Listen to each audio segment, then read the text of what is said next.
con ơi. Tên em là Trang. Thế không ăn khá lần danh hạng huyết tía nón đội đầu giỏ thời eo cổ. Tóc màu hoa đỏ treo thế phải rồi. Bờ ao chuông mà em cứ ven lên. Một lần là tay em liền nhử này mà con ơi. Anh thấy hoa nhảy ra cam chữa đớp rồi chẳng chi nhảm. Sao được thật một em bỏ ngay vào thỏ này bà con ơi. Thế để tóm cái mồi em câu đất nha. Ôi là đấy đi trả ơi. Vâng nào. Ôi trời ơi. Ôi này. Đó này.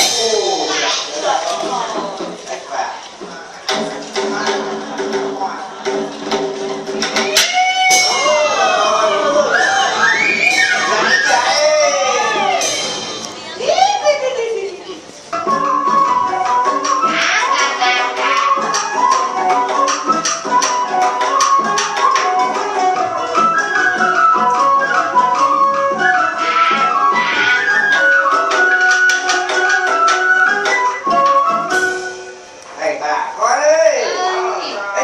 Chồng tôi muốn tính nghề ấp vỉ. Chừng nào ở đây vẫn lo trả phí nhiều chứ. Cái lúc gần no thì tôi lại biết vào đâu. Cái cả lầu cắt tử nhau châu.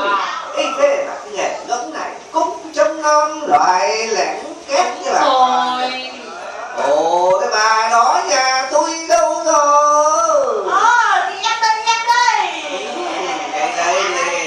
Trông suốt cái đàn điện thằng kia đi chứ. Đúng đấy. Trông ngoan cho mất cẩn thận. Cáo bắt mất ra nhà. Đúng thế, không trông đâu cẩn thận là cáo bắt hết địt nhà mình đấy em à. Đúng rồi. Này em ơi. Cái nhìn cái thằng địt nhà mình cáo. Địt nhà mình làm sao? Địt nhà mình dạo này có nào con béo bụng mà bụng miếng mà em không thấy.